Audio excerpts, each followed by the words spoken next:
It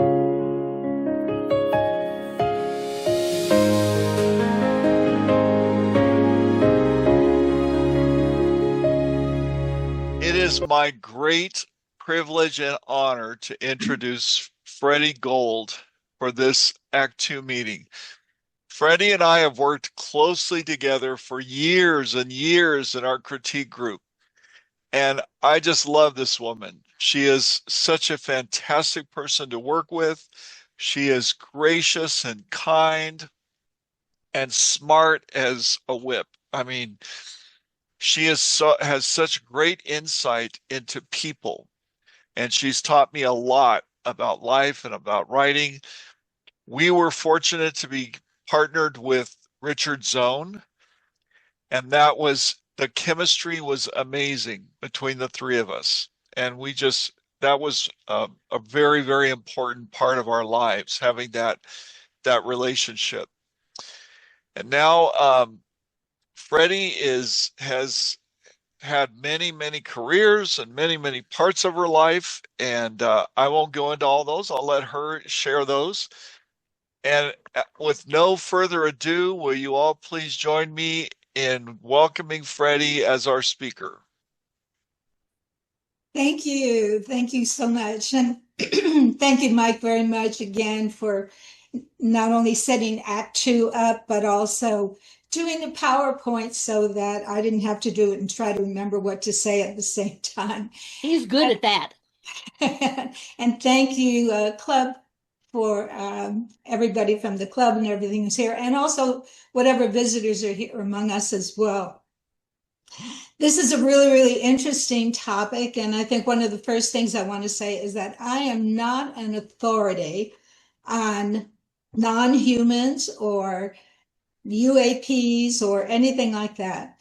I have studied them, and I've been an investigator in the field, and I will tell you a little bit about how I got pulled into the whole area. I started out in the San Fernando Valley and down in Orange County, where I was a teacher, and I taught junior high school and I taught high school.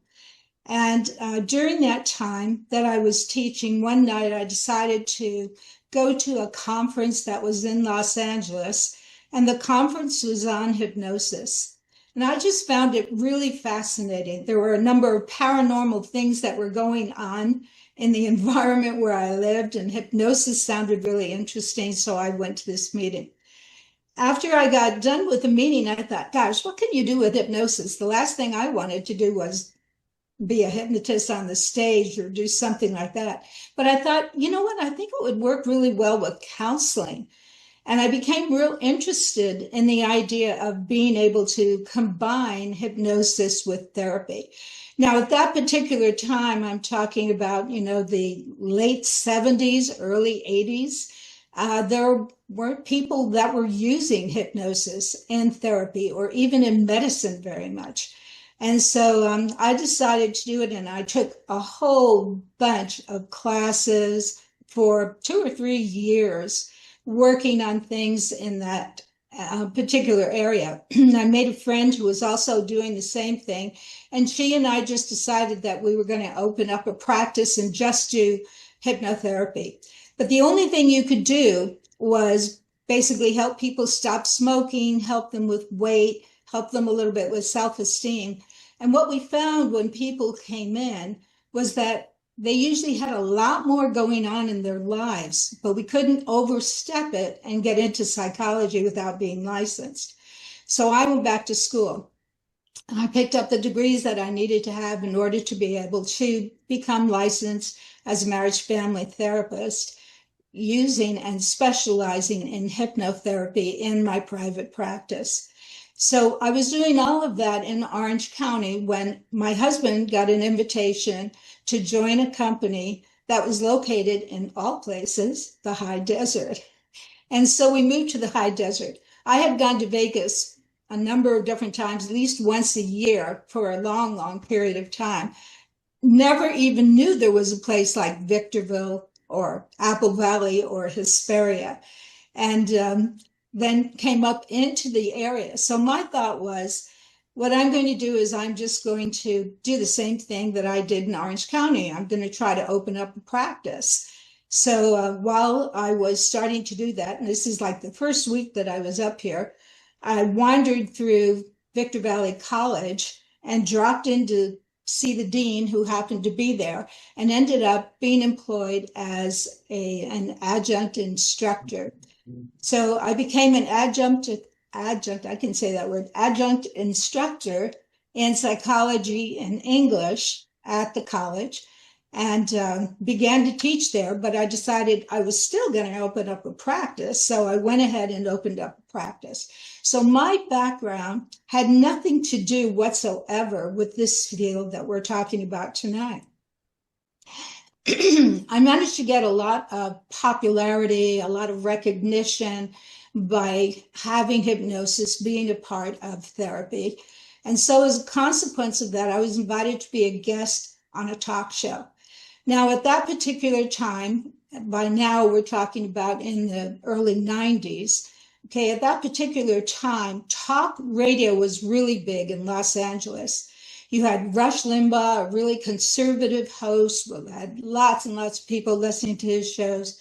You had Laura Schlesinger, who was a call-in type talk psychologist who would be able to talk to people online. And so the little outlying communities like Victorville and Lancaster all wanted in on that picture, and they wanted to be a part of it. And so I was invited to be a guest on a show. I went in and I gave a psychological angle on whatever it was that we were talking about. And when I finished that, I went to leave and they asked me to come into their office. And when I went into the office, I realized that the station was owned by a very religious family. And they wanted to do a talk show. And they asked me if I would like to do my own show. So, of course, I said yes. And so I went in, and the next week opened up the show. People called in, they asked some questions. We went back and forth. Somebody asked a question about sexuality. Of course, I answered the question very forthrightly and explained everything, that should be done. And when the show was over, they asked me to come back into the office and they fired me on the spot. And I was outraged. I thought, what? It was great. There were a lot of people there. What is happening? What's wrong? And it was very distressing to me. It really made me upset. I didn't realize that that's what they do in radio, and that's what they do in television. If you are what they call talent, and you happen to be on the air, and for whatever reason they run out of money or they can't afford you or some reason they didn't like your show or whatever, they just dump you at the end of one of your shows and you're gone. You're done. You're out of it. It's kind of like Jimmy Kimmel. It's like you are out of there, you're taking off the air. So as that, after that happened, not knowing that, I was so angry and I was so mad. I thought, I'm just going to do something about this. So I marched myself right over to their biggest competitor, which was KATJ Radio. And I walked in, I met Doc Holliday, who was a direct descendant from the Doc Holliday. And a little bit later, I met Cliff Earp, who was a direct descendant from the Wyatt Earp family. And they all had something to do with this radio station. So I didn't even know if they did anything like talk radio, but they had an AM side that was all talk radio. They gave me a show.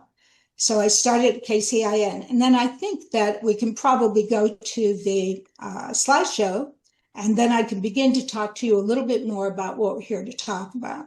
So Mike, if you will. Do you have it on slideshow? There we go. All right, so UAPs stands for Unidentified Anomalous Paranorma and Non-Humans. Non-humans is the word that the Pentagon has changed the word extraterrestrial to non-humans now. And in the high desert, we're talking about the early 90s, the time period maybe from about 1992 and on after that. Okay. So here I have a picture of her. I know some of the people that might be here may not be from the high desert. And so this basically was Victorville, Hesperia, and Apple Valley in the early 1990s. And as you can see, it's a lot of sand and a lot of wide open spaces. And it's an ideal kind of place for activity to take place. If you want to switch my Okay, it's also very close to Area 51 or Groom Lake, which is in Nevada. Everybody knows what Area 51 is. So we'll talk more about that later, but as you know, there was a great deal of activity that was taking place in Area 51, and it was a scary place. It was a place that nobody was allowed to fly over it. Nobody was allowed to get on base. It was a scary place. And so they had warning signs like this that were all over the place on the installation. But still, people, and today, they still try and get in. They still try and get up there. If you'll go to the next one. This is KCIN, and this is me when we got started in radio. We had a lot of fun there. Most of the people who were on, who had a talk show, actually were political, and they mostly were, well, they all were conservative. So one of the things that happened for me was that I decided that we needed to have some competition. And at the time, Barbara Boxer was running for senator. And so I got in touch with her people and asked if they could get her on the show, which everybody said, there's no way, you won't be able to do it. It's not going to happen. Well, she came. And she came in studio and she was there. And so we had a great talk prior to the time to her being elected as a senator for the United States. So that was kind of a fun thing to do, even though it had nothing to do with what my show was about. And my show on the radio was about interviewing people that had to do with psychology, that had to do with medicine. I invited my vets. I pretty much could do whatever I wanted to. And so that was great. That was exciting and it was fun. We got to talk about all kinds of different things. One of the things that we talked about had to do with ghosts. And then following the conversation on ghosts, somebody mentioned UFOs and mentioned aliens. And that was off and running. There were volumes of people that began to call in and to talk about their experiences and what they had. To go to the next one, Mike.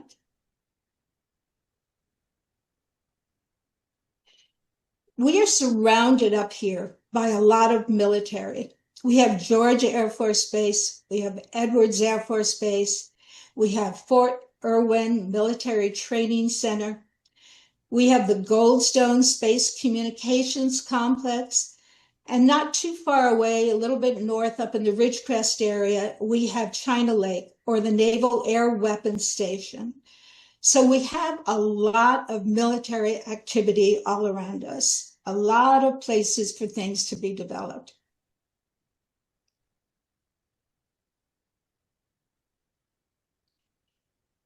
And that brings me to what happened when I was on radio.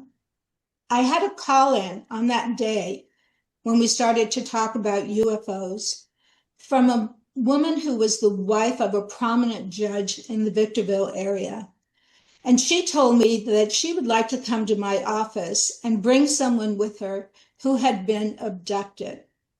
Once again, I didn't know anything about this area. I knew nothing. I didn't even know about Area 51 at this time.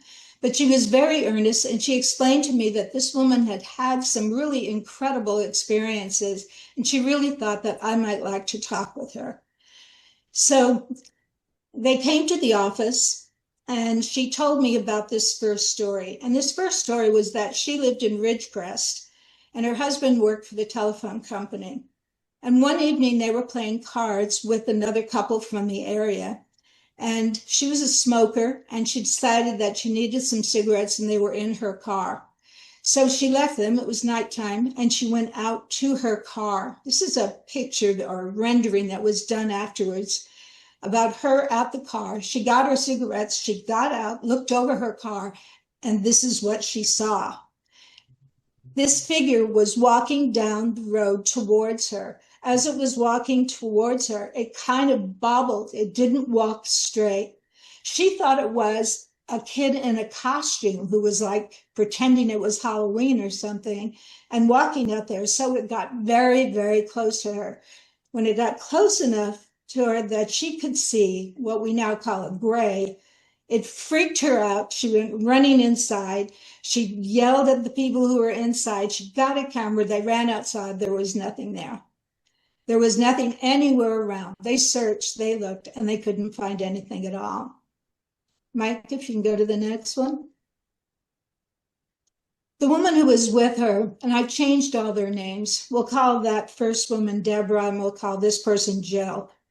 She went just outside of Area 51, as close as they could get was to a ridge.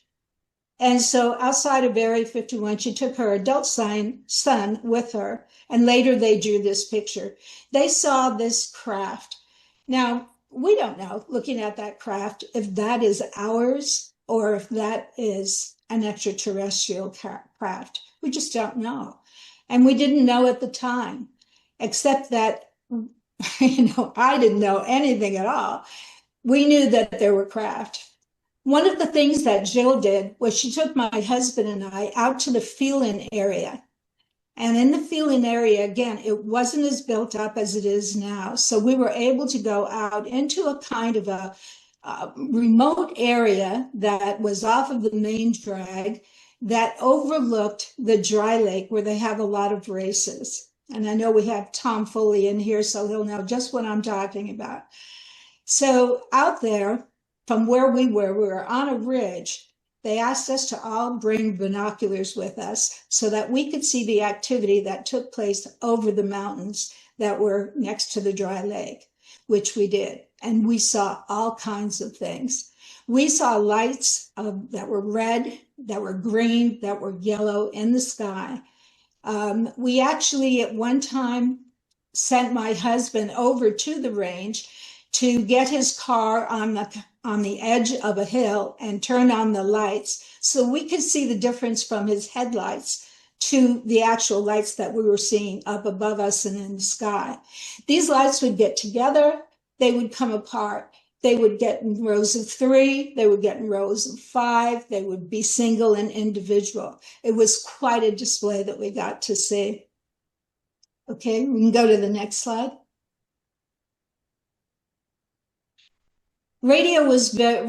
Talk radio was very, very popular. Art Bell had a show called Coast to Coast, and that show is still going on now. This show went on at 12 o'clock midnight, and it went into the early hours of the morning. So they had volumes of people calling in and talking about sightings, talking about craft, talking about lights in the sky. And we're talking, even before the 90s, they were talking about this. Okay. Now back again to Deborah. She came into my office because she said something had happened to her. She had gone to sleep. She had gone into her bedroom to go to sleep. Her kids were asleep. She had 3 small children. And she said she went into her bedroom and she got into bed and she can't remember anything after that. But she feels like something happened. She was just really certain that something happened. And she wanted me to use hypnotic regression in order to be able to find out what might have happened to her at the time. So we did. And the other person, Jill, was in the room with us as well. So I regressed her, and basically I just took her back to the time when she got into her bed, because that was as far as she could remember. And she started to talk.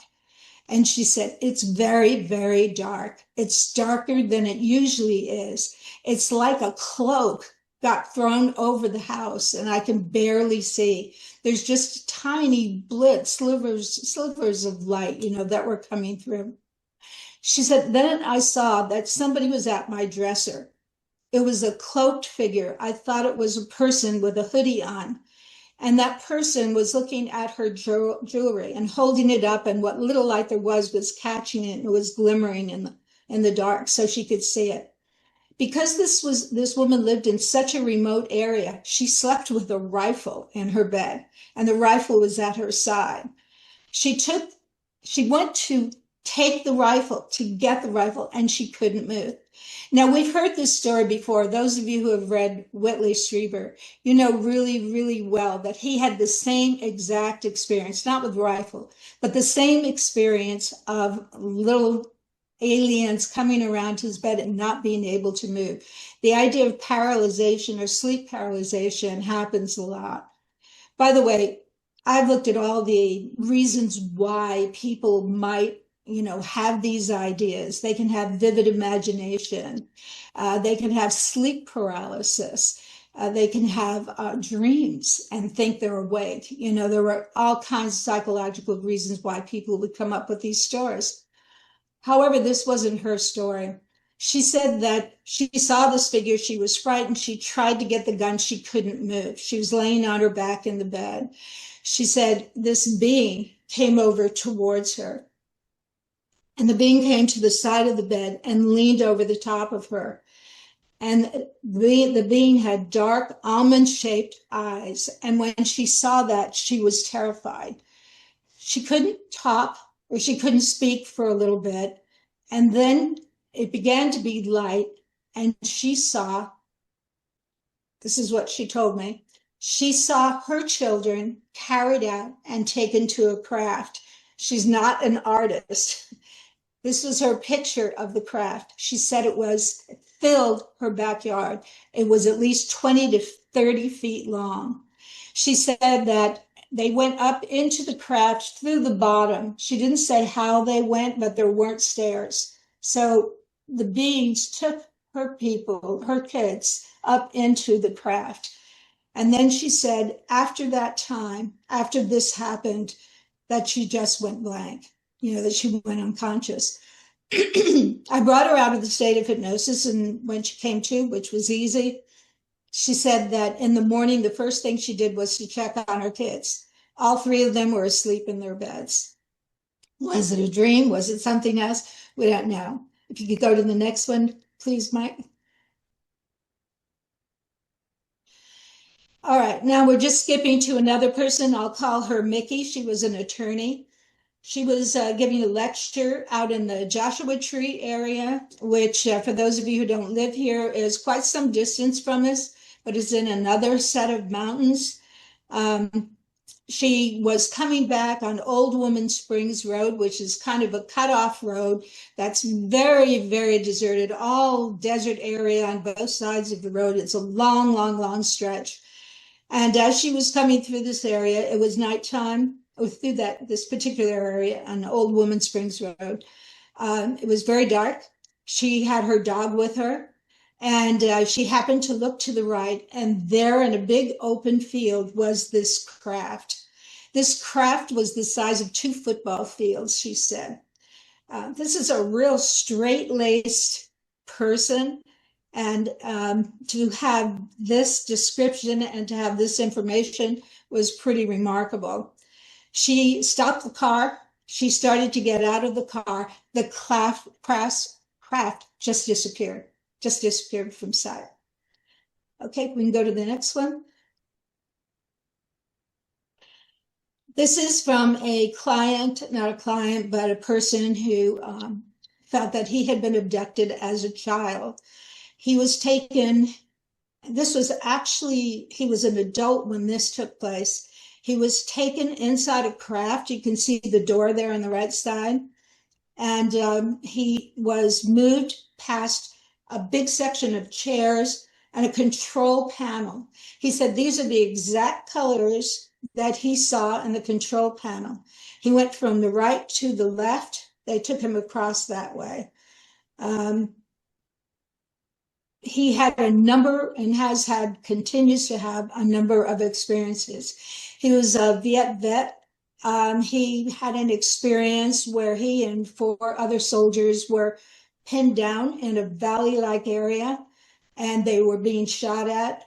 All 4 of the other men were killed. He was wounded.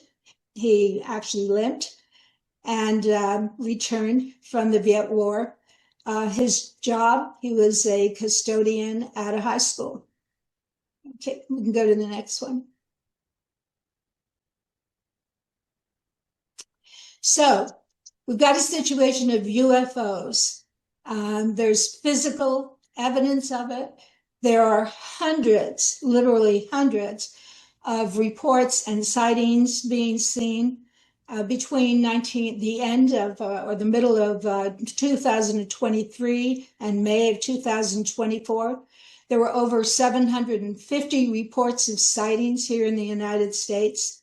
They're being investigated by a newly formed group called ARRO, A-R-R-O, I believe it is.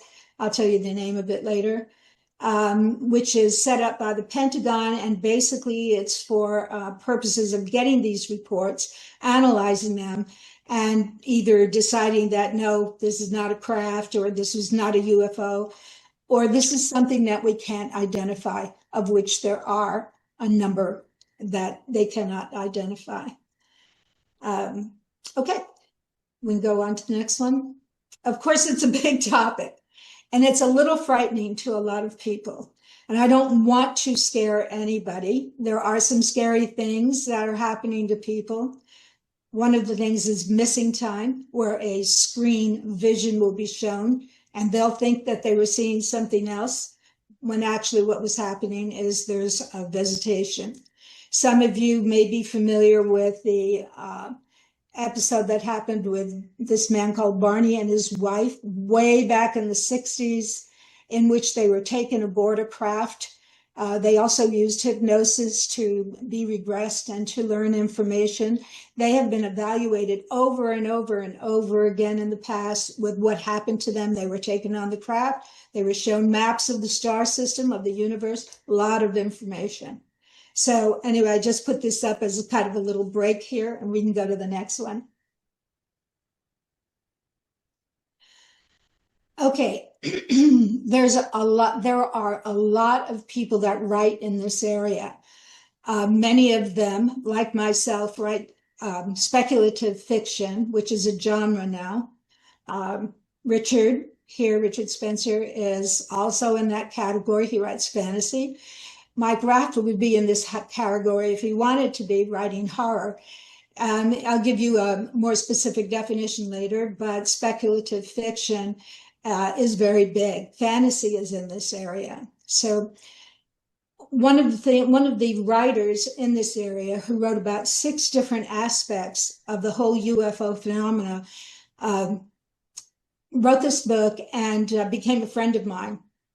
He was very intelligent, very gifted. He did a lot of interviews, tons of interviews with people, and he wrote this book that is a really, really good book, and talked about everything that was happening. I contacted him in 2011 because I had heard that he suddenly left the area and kind of disappeared. And I found out that he was in the farthermost reaches of Wyoming, of all places. This was a time period when it was very scary to talk about UFOs. Pilots didn't want to talk about it because they were in fear of losing their jobs if they mentioned that they saw craft while they were flying. And yet pilots were talking. And people who talked about it were made fun of. I have 3 brothers, and they took great delight in just, talking about what an idiot I was for even thinking any of this could possibly be true.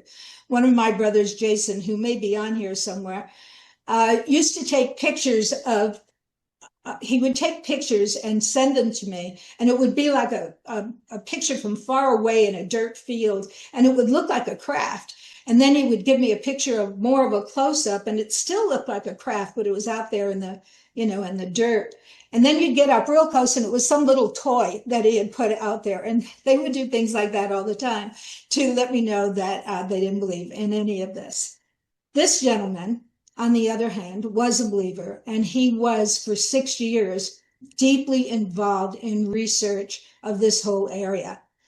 When I talked to him in 2011 to ask if he was still involved in any way about this, These are segments from what he wrote. This topic is toxic to our physical and mental health.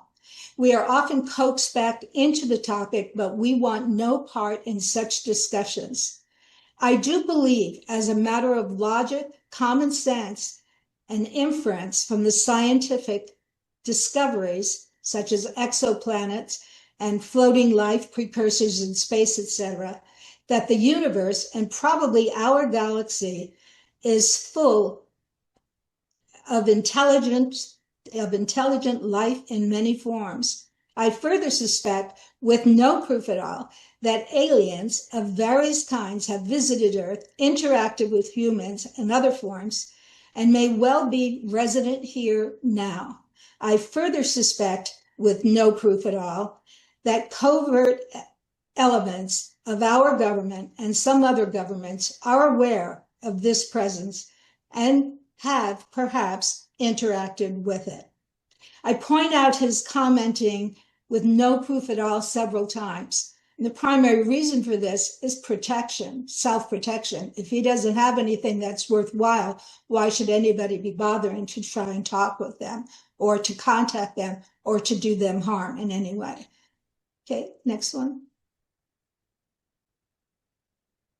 So, types of humans, non-humans. Next slide. These are the grays. This is the most prominent race of aliens that are known to visit people. This is the type of alien that Whitley Strieber has written about. And by the way, even though some people say he did it just for the heck of it, he didn't do that. And he will swear to the fact that these events actually happened to him. He was visited in a cabin that he and his wife owned, and he wrote about the grays, sometimes spelled with an A, which is more of an American spelling. So they're known to have big heads, bigger than ours, and usually wider, and very, very big, black, dense eyes, very lean bodies. Okay, Mike? These are their characteristics. Sometimes their gray skin has a greenish tone to it. They're usually 3 to 4 feet tall, hairless, large heads, almond-shaped eyes, no nose, but nostrils, slits for mouths, no ears, and they are the predominant beings that we see.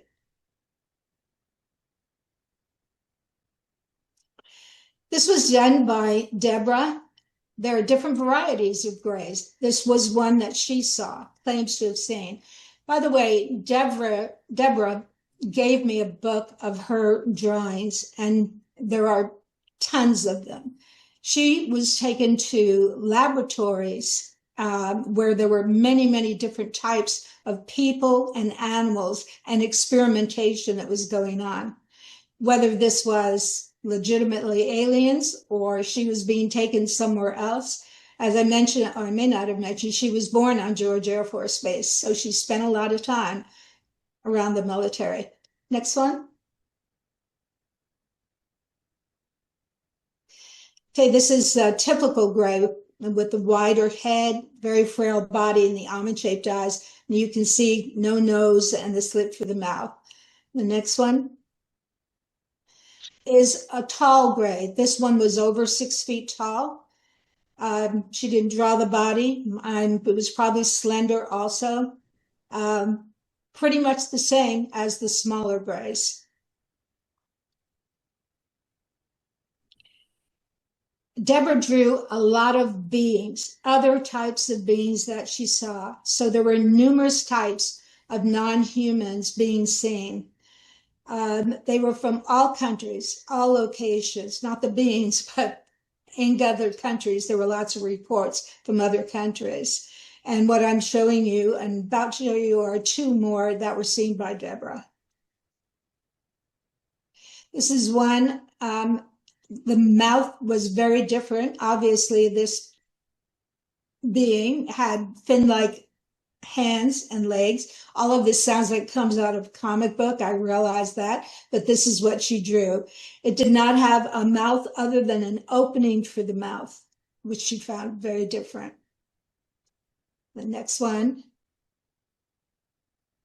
I don't know where this picture came from, but it looks a lot like pictures I've seen that allegedly were taken of the bodies that were found in the Roswell incident in 1947 in Roswell, New Mexico.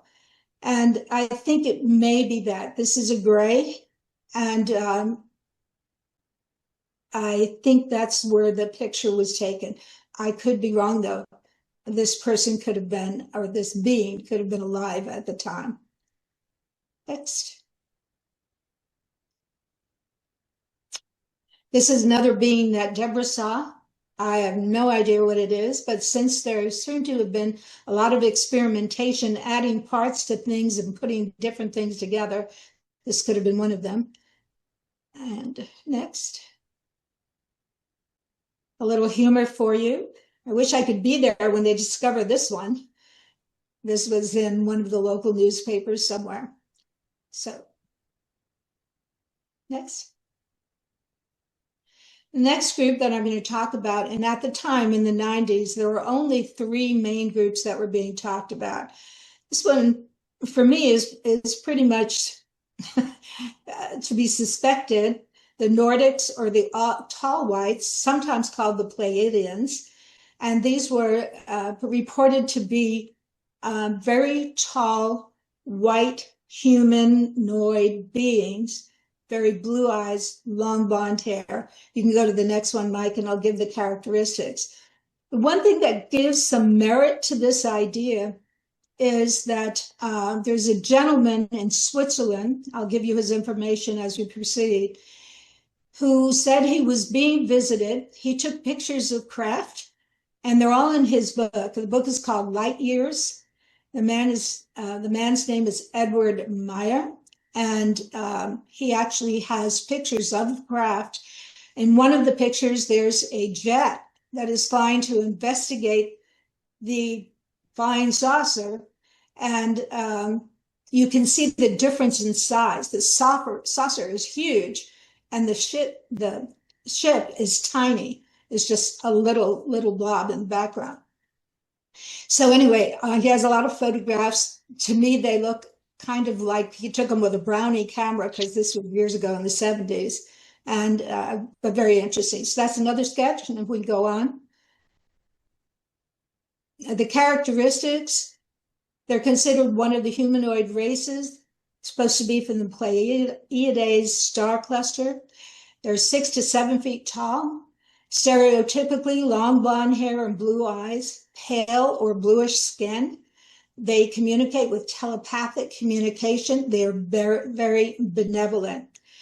There is a conspiracy that they were taken from people who are anti-Semitic, and they offer as some proof some paperwork that was done years and years and years ago, suggesting that it came because it was an anti-Jewish people, and that's why somebody made up, beings that were blonde and blue-eyed. Okay, next. And then we have the reptilians, something that nobody wants to be involved with and nobody wants to see. And I will give you their characteristics. Next slide. The reptilians are humanoid, lizard-like, alligator-like, snake-like, dinosaur-like. They are not friendly. They are featured in a lot of Star Trek series, a lot of conspiracy origins from anti-Semitic texts, protocols from Leaders of Zion. That should have been on the last one. In any case, reptilians are mentioned by a lot of people, surprisingly. And Deborah is one of the people. She said that when her children were carried out to the craft that she drew, the first picture I showed you, that it was reptilians who took them. And so this is a scary bunch of creatures if they exist, and they're reported by many people. So we can go to the next slide. This was drawn by somebody. I was at an outdoor on an outdoor patio at some kind of gathering that had nothing to do with aliens when she came over to me and started telling me that she was in contact with the reptilians. And she said that this reptilian that she spoke with all the time, she actually said it was her reptilian husband. So I was a little leery at the time, but this was a drawing she gave me. In a lot of the literature and the books of early times, there's clothing on some of these beings, and some of it is military clothing. And again, some of these people I didn't know, didn't work with, like this woman. So I don't know if she watched Star Trek or some type of, show that was on air. I never watched any of those shows and I never read science fiction. So all of this was pretty new to me. So you can see the little outfit. I recommend a book by Bud Hopkins. He was an artist. And in his book, he will show you aliens that he heard about and talked about. And many of them had these little uniforms and outfits on. Okay, next one. This was done by Deborah. She took, again, most of them have these very predominant kind of alligator lizard-like faces, and a lot of them could not draw at all. And she drew this one with a headdress of some kind, and she talked a lot about some kind of a crown or something that was on the head that often had a diamond shape or that had a snake on the top of it. And you can see there's some kind of something on the side of it. And what was interesting to me was that on one of the gatherings that I had at my office, it was in the evening, and a young man in his 20s joined the meeting, and he was from out of town. He said he was from, I think he was from Oregon. And he had had an experience and felt like he was taken. If we can go to the next slide, he drew this next picture. And what was interesting is that this was a reptilian that he was approached by or talked to. And he said that he had a diamond-shaped emblem right at his forehead. And I thought it was very interesting that Deborah was saying something that this guy said the same thing and talked about this being. He's a much better artist, by the way. Okay, next one. And then we have a skinwalker. So some of you have heard of skinwalkers. It's a Navajo Indian belief, part of their culture. It's very, very important to them. If you go to the characteristics on the next one, I'll tell you what they had. Strong cultural belief among the Navajo people. They were thought to be malevolent witches or shamans. They corrupted themselves through dark magic to gain power so that they could transform into animals or take on their appearance. And they regarded as evil and that they caused misfortune, which leads us to, next slide, Skinwalker Ranch, The Secret of Skinwalker Ranch. Can I see a show of hands how many people have watched at least one episode of the Skinwalker Ranch? I can't see all of you, so I think there are probably a number of hands that have gone on. Some people may be in the sixth season, which is where they are now. And this is a team of men, investigators led by an astrophysicist to investigate Skinwalker Ranch. The ranch was initially, get my notes here on this. Okay, I can't even read them, so I'm just going to go off what I remember. The ranch was originally owned by Robert Bigelow. I think we have this on the next slide. There we go. So the ranch was bought in 1996 by Robert Bigelow. Robert Bigelow was working with the Pentagon. He owned Skinwalker Ranch until 2016 when Brandon Fugel took over.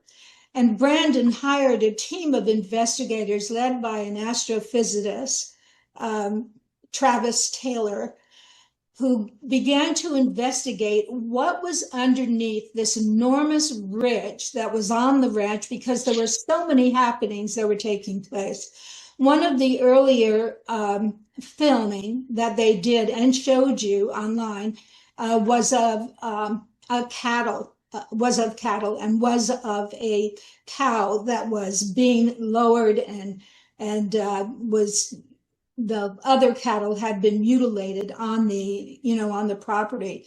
At the same time, there were black helicopters that were flying over the top of the ridge and a lot of things that are associated with the whole alien UFO movement.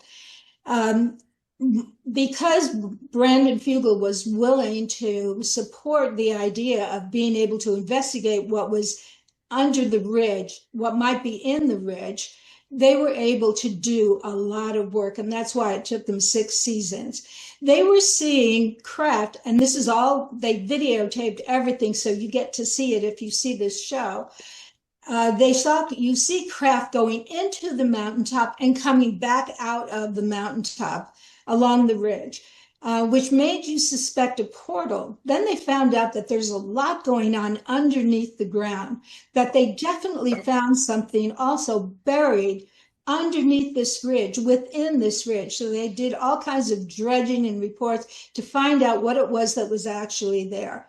They found material that is not on the earth. Whether this is us and we managed to have it and we don't know about it, or whether this is something else that's there, we don't know yet. They also found and were able to prove and show that there is an invisible bubble that covers a large portion of the ranch. They threw up all kinds of drones. They sent rockets up through it. Sometimes the rocket would just stop in midair. Other times they couldn't get through, or they'd bounce off an invisible something that was in the sky, or all of the drones would fall out and fall back to the ground, which would just amaze everybody who was doing this work. So this is going on right now. And if you have not watched it, I recommend that you do take a look. And let me see if I can find it here real fast for you. If you're on DirecTV, you can find it on History Channel. But if you stream, it's on Hulu, it's on Philo, it's on Hoopla, it's on Apple TV, on Roku, on Fandango Home, and okay, and that's there are a couple of others that it's on. We can go to the next one, if you will.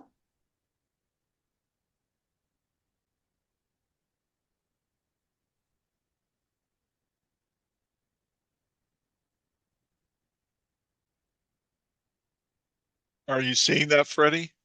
No, I'm not. Okay. It's the one that says the ranch referred to as UFO Alley.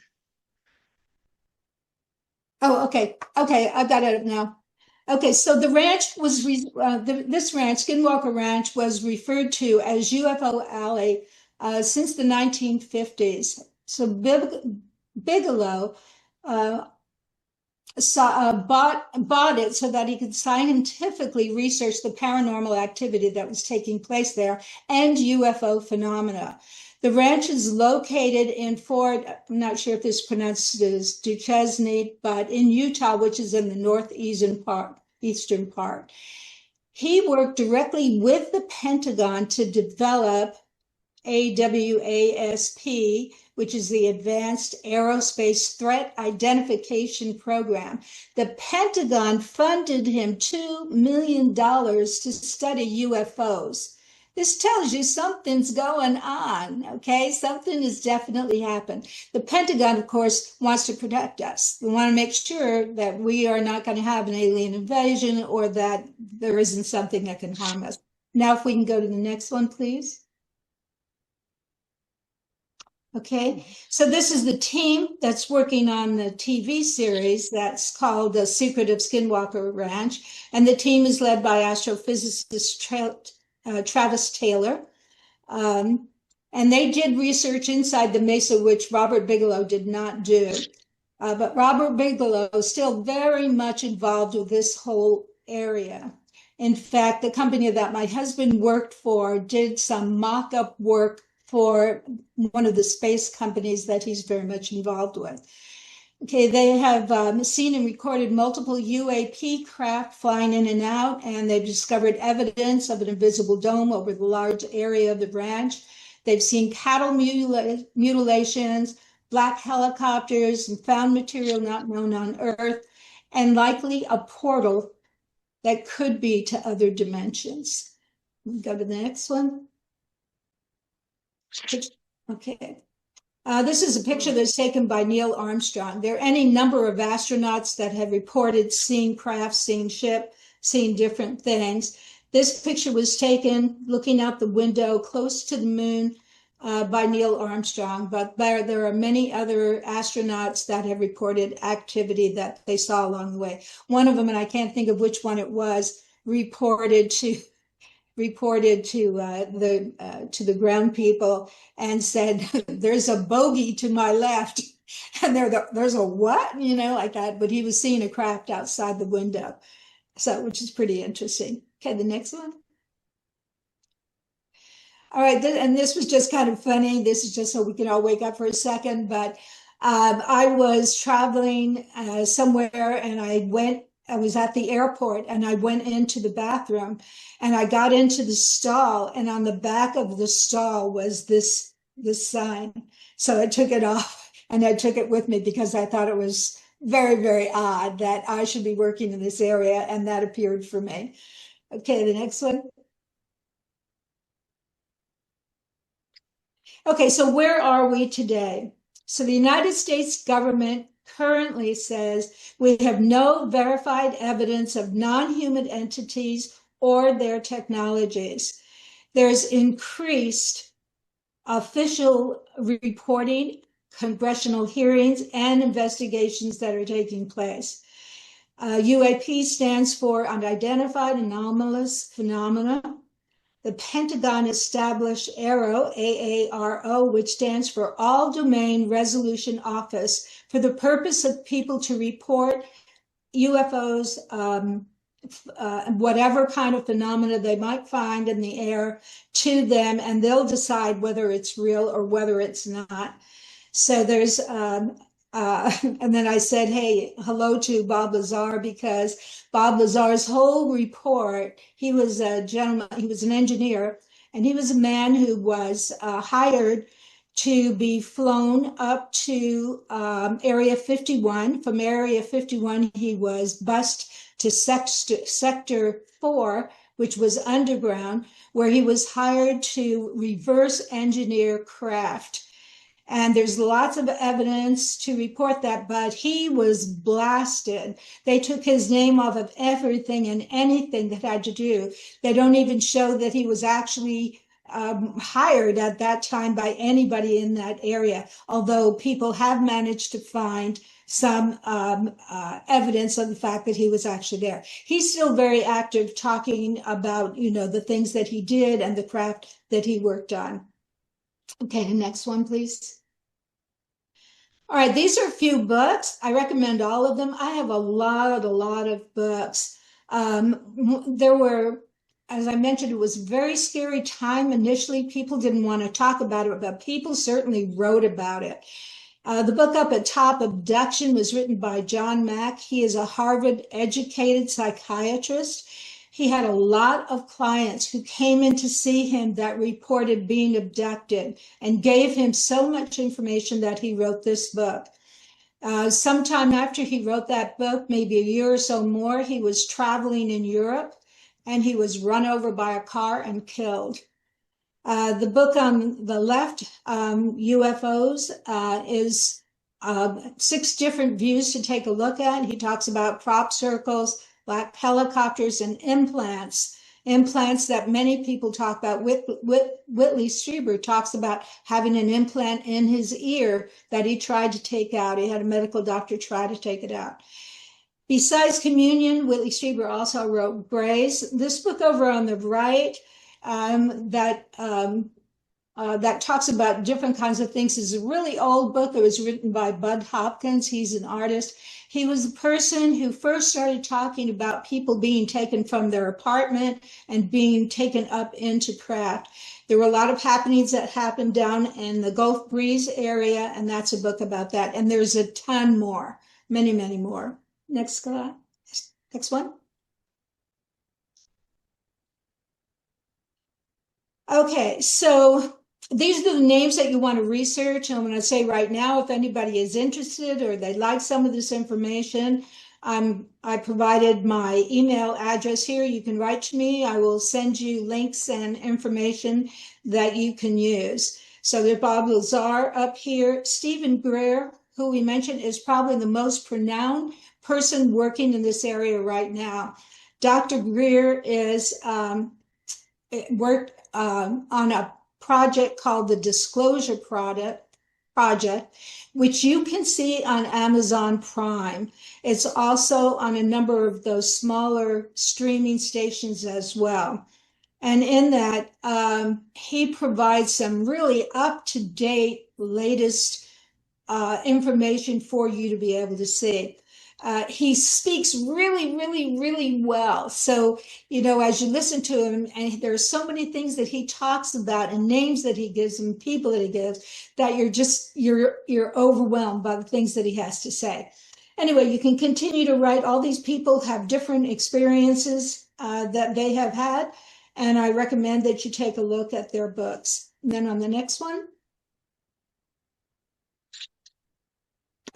There's a lot of theories that have to do with this. It has to do with your belief system. It has to do with your background. It's what you choose to believe. You may be a spiritual person, so this may be something that doesn't fit in with your thinking.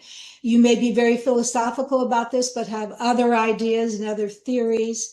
There's, of course, a great deal of writing being done right now, which is in the speculative genre. You can go from a physics point of view, talk about string theory and how the universe is put together, cosmic harmonics, which has to do with vibration, has to do with sound and the connections it makes in the universe.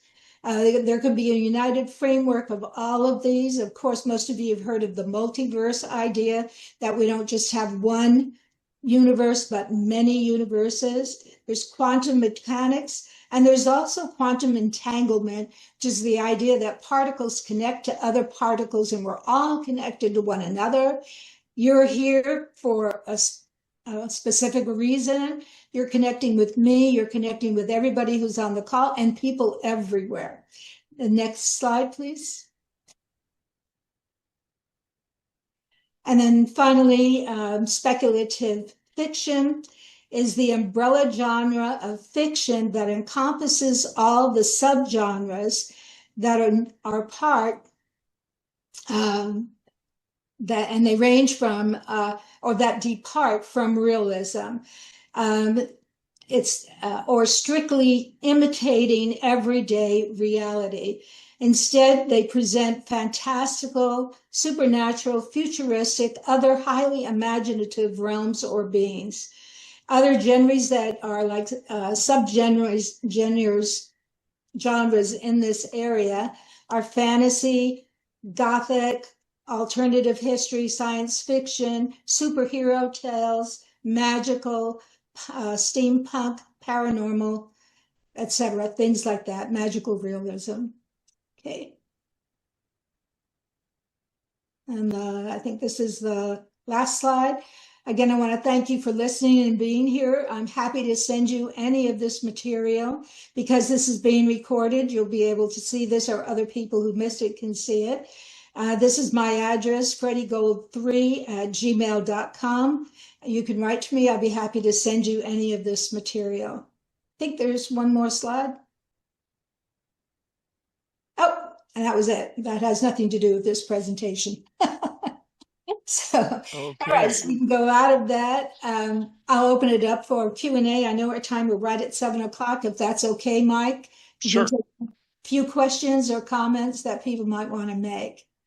And Mike, could you open it up so we can see everybody? Sure. Sure. There we go. All right, great, great. So if you have a question or a comment that you want to make, if you'd hold up your hand, that would be great. Let me ask this. Everybody who has taken a look at least one show of Skinwalker Ranch, could you hold your hand up like this, please? Okay, so there's quite a few there.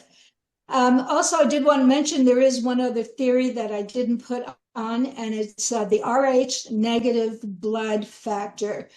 And what this one purports to is that if you have Rh negative blood, only 15% of the world's population have Rh negative blood.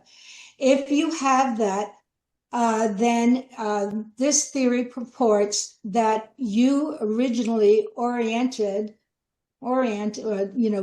began way back when from somebody who was not from Earth. Okay, from a being that was not from Earth. So we may have some aliens among us out here. I happen to be one of them. Me too. That explains so much. CJ has her hand up. Okay, Ready? CJ, go for it. Hi, everybody. Hi, Freddi. Hi. So I've heard that recently in the past few years, stacks and stacks of information have come out from the government saying that, verifying that there are UFOs. Is that something? And then they're just like, here's the information, but we're not confirming. Is that what they're doing, or If do you know what's in them? Yeah, if you go and look up anything, the government basically will say, we don't have any evidence. We don't know that there were any ships. We haven't seen any beings. We really know nothing. But the Pentagon does not say that. So there is that split of thought. Also, in Congress, there's so much investigation which is going on right now that pretty soon you may be seeing volumes, more material beginning to come out of Congress and people talking about what they've discovered. Thanks for asking that. Okay. Thank you. Mm-hmm. Yeah. Go ahead, Richard. And just to make it clear, I haven't decided one way or the other. Okay. I'm open-minded on it. But it appears to me in today's world where everything that happens is recorded by somebody on their phone, we would have something besides lights in the sky that people are recording on their phones. I think that possibly might be, especially with regard to actual sighting, that the wide open spaces is a hotbed for activity, for craft actually landing, or being there. I've read lots of reports about recovered ships and also the United States military taking down ships. All of this is very covert. Look at the Roswell incident, how that was covered up. With the phones, you make a good point. You would think if they were walking around again. If people are seeing it, yeah, they all have phones. What if the image that they're seeing looks too human to actually? I mean, it's hard for me to imagine seeing a reptoid. See a reptilian, walking around. Or even seeing a gray walking around. But there's plenty of people that are talking about them and, reporting on them and writing them. A lot of non-fiction. The first person to get a photograph of a gray. I would like to see that. I would like to see that too. Maybe there are pictures, but we are not seeing them. MUFON has a lot of information. And excuse me, I'm getting hoarse. And you can look at that information too. MUFON has an awful lot of information about what's happened. I'm just telling you the things that have been told me. There could always be. I did have a client that came in who spoke, and I thought, I diagnosed him as being schizophrenic, and he painted a painting for me, which I still have, but which I refuse to put up because it's just so scary looking that I don't want to put it up anywhere, So, yeah, you bring up a good point. Let's have some photographs. Let's see those things. That would be wonderful. That would be great. Freddie, before we go, can you tell us a little bit about your writing and how this all comes together for you in your writing? Okay, just very quickly, because of all the things that I've told you and all the happenings that have taken place, I've done a lot of investigating. I have been a researcher for a number of years, and especially during that time period in the early 90s, I went to conference after conference after conference. MIT put on a conference that involved people. All the colleges were putting on conferences that had to do with this area. I've written 5 books of this. Some actually, I've written 7 books, with the 7th book due to be finished in 2 more chapters. And 5 of them are, or rather 4 of them are published. And the other 2, Jenny, I know, is going to be working on for me. And I hope to have them out. And my books deal with interdimensional beings. One of them does deal with non-human aliens. And I write about it because I enjoy it. It's just fun for me. I have a good time with it, and it's enjoyable. Lynn, did you have a question? I did, but I forgot it by now. I'm sorry. I'm just curious because I think it was Mike Raff, that said something about iPhones and whatever. And I think we all assume that that aliens are on the same wavelength or universe that we are, and they are not. That's true. So you can't judge their incapacity to relate to us because they are, in my opinion, on a different wavelength. Right? I agree with you. Because they are non-human. Yeah. We don't know if they're made of some kind of water substance, some kind of air, some kind of steam, or some element that we don't even know. Yeah. What I'm aware of. Why is it that we can see a being or see a craft, and then it will suddenly disappear, and we don't see it anymore. We don't know what we don't know. Yeah, That's right. That's right. And because we have the military so involved with everything, we have no idea how many ships or craft we ourselves have built and are up there flying around. Oh, one last thing that I will tell you. My husband and I, this was in the high desert in the Hesperia area. We lived on the edge of Hesperia and towards the mountains. And this was when I was in the midst of this study and this investigating. I had all kinds of paranormal happenings that were happening at my house. And I told my husband we had heard that ships were going to show up like at that twilight hour. So I said, let's go outside and sit in the front yard, in the driveway, and let's look out towards the empty fields that were beyond our house and see if, any ships show up. So we hadn't been there more than about 5 minutes when these huge orbs showed up, 6 of them.